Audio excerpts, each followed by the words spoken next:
Hello, you are on the Ruslan Belov channel, and today we'll discuss the situation in Ukraine as of June 8, 2025. A large number of events have taken place today, so let's get started. We are heading to the line of contact against the backdrop of the Ukrainian side's refusal to accept the bodies of their fallen soldiers. Extremely alarming reports are also beginning to come in from the front line, particularly from the Tetkino sector. Today, some sources report that certain units, soldiers from the 33rd Separate Assault Regiment, the 225th Assault Regiment, and the 425th Assault Regiment, who are currently trying to advance on the settlement of Tetkino, have begun refusing to follow orders. They justify this by saying that the Ukrainian side is currently refusing to recover the bodies of their fallen, which means that their families will not receive any compensation if the soldiers die during any mission. This refusal to accept bodies has thus led to some unpredictable consequences on the front line. Naturally, this affects not only the morale of soldiers along the line of contact, but also leads to an increase in desertion. For example, a very interesting article was recently published by Ukrainian journalist Volodymyr Boyko, stating that since the beginning of 2025, over 90,000 cases of unauthorized absence from Ukrainian armed forces units have been recorded. He also reports that from the beginning of the special military operation to June 1, 2025, over 213,000 criminal proceedings related to desertion or military offenses have been initiated.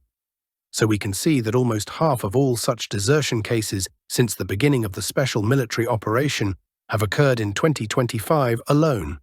It's already been more than 3 years, approaching 3.5.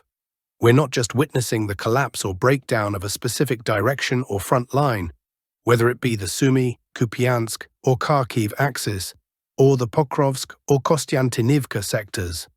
What we're seeing may well be the beginning of the collapse of the entire Ukrainian army. What will fall apart first, the front line, the defense lines, or the entire military structure, is still an open question. But it's clear that this process is accelerating.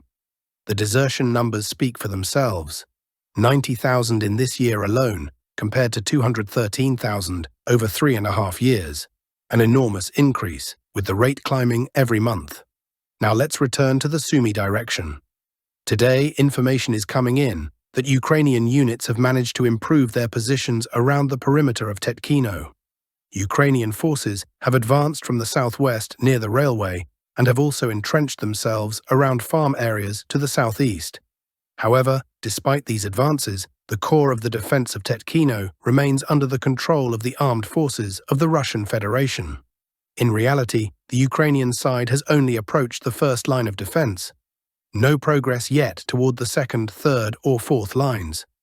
They've merely reached the first line, which still doesn't mean much. Meanwhile, the Russian army is actively advancing. According to reports, combat has already begun on the second defensive line. Today, several map analysts reported that the Russian armed forces have breached Ukrainian defenses along the road between the settlements of Alexeyevka and Pisarevka and have effectively entered the southwestern part of the village of Malokachkarivka. This information is being disseminated by both neutral and pro-Russian mapping sources. Additionally, today pro-Ukrainian mappers from the Deep State team confirmed the advancement of Russian forces into Yunakivka. Ukrainian sources officially acknowledged that the village of Loknya has come fully under the control of the Russian armed forces. Of particular interest is the Russian advance in eastern Yunakivka. Several large forested areas there have reportedly fallen under Russian control. Overall, there's significant momentum developing in this area. This is how the map looked by the end of June 6, 2025. On June 7th, reports came in that Russian units took control of a small forest area north of the village of Sadki and also entered a small forested area to the east of Sadki. Today, information has been received about a full sweep of this entire large forested area. This data is being published by both neutral and pro-Russian cartographers. It appears the Russian army aims to clear out the smaller forests around the village of Sadki. For now, it remains unclear whether the Russian forces will continue advancing toward the larger Sumy forest. Next, we move on to the Kupiansk sector. Today, we have updated the map north of Kupiansk in line with our correction rules. Several neutral mappers noted that the southern part of Kondrashivka, as well as the settlement of Rotkivka, remain under the control of the Ukrainian armed forces. Whether the Ukrainian side counterattacked and regained their positions north of Kupiansk, or the Russian army never actually entered those settlements or sectors, remains unclear. In any case, we are currently marking this area as contested, given the emerging doubts. We'll keep watching this sector closely and will update accordingly once new geolocated confirmations become available. Now we move on to the Lyman sector. Here, Russian forces are once again actively advancing. According to some mappers, both neutral and pro-Russian, the Russian armed forces have entered the village of Hrikivka from the south and are consolidating their positions. Fighting for the village appears to have begun. The main activity is now centered on the Lyman axis. Today, the Russian armed forces are advancing along the Nitrus River and toward the settlement of Shandryholov near Karpivka. At the same time, they are tightening the encirclement around Ukrainian forces in the settlement of Zelina Dolina.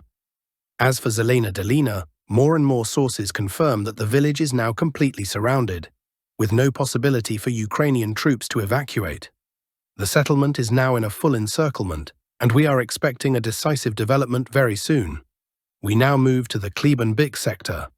A lot of news is coming from this area. The most important development today concerns the settlement of Zaria. This morning, the Russian Ministry of Defense confirmed that Zaria is now under full control of the Russian armed forces. Based on this report, we are updating the map accordingly. Just yesterday, these territories were marked as contested or grey zones.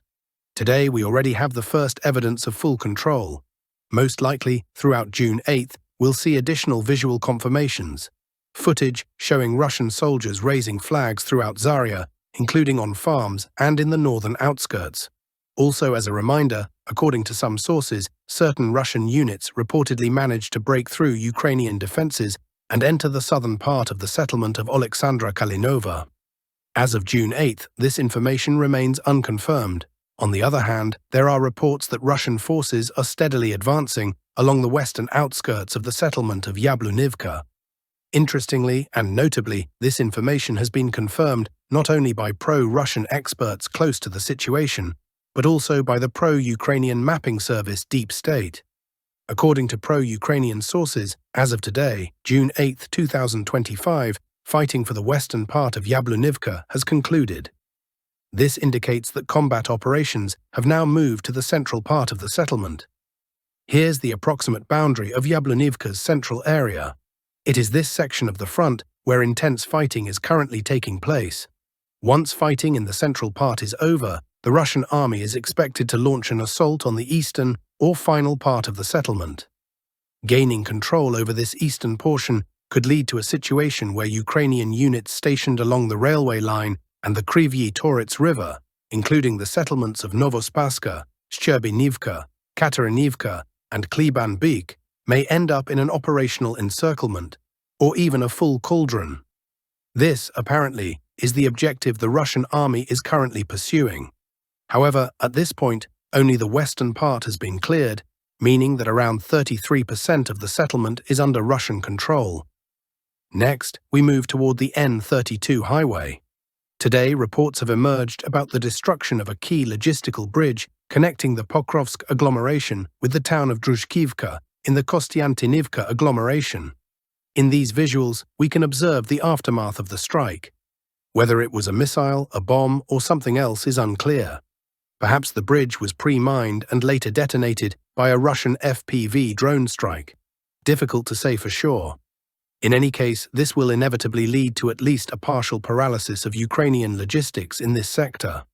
Of course, the situation might stabilize soon if temporary pontoon bridges or other structures are built. But at this stage, the damage could have a substantial and potentially critical impact on Ukrainian forces. Moving on to the southern Donetsk front, the most significant updates come from the settlement of Alexeivka. Today, some mappers have completely shaded the eastern part of Alexeivka in favor of the Russian armed forces. The pace here is notably high. The Russian army effectively began its final offensive in this area around June 6th. On June 6th, maps showed Russian control limited to the easternmost edge of the village. Since then, Russian forces have been steadily advancing toward the central area. Just yesterday, the 46th Brigade of the Ukrainian Armed Forces published geolocated footage showing FPV drone strikes on Russian units moving closer to the central part of the settlement. Today, with the eastern portion now fully marked as Russian-controlled, it can be confidently stated that the Russian army currently holds around 33% of Alexievka and continues to push toward the center. Next, we move to the town of Kama. Over the past few days, Russian forces have made significant progress here. 2 days ago, according to geolocation footage, objective control data, and official Russian Ministry of Defense reports, the settlement of Fedorivka was fully cleared. Footage confirms the installation of Russian flags in the northern part of the village. Yesterday and the day before, reports indicated that Russian forces broke through Ukrainian defenses and entered the southeastern part of Kama. This was confirmed on June 7th by Ukrainian sources as well.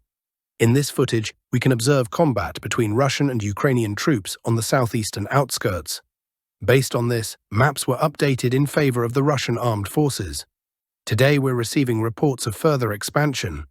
Based on the direction of this advance, it's likely that the Russian army is attempting to push toward the southeastern farm areas and fortified positions within the town's southeastern zone. Next, we head to the Zaporizhzhia front, which is also very active. Important updates are coming from the settlement of Malinivka. The offensive here is also gaining momentum. Back on June 6th, Russian forces were only suspected of launching an attack in this direction, and some initial map updates were made by pro-Russian analysts. But by June 7th, more precise adjustments appeared, and according to several cartographers, a number of forest belts had come under Russian control. By the end of June 8th, there were reports of Malinivka being nearly semi-encircled from the south-southeast and east.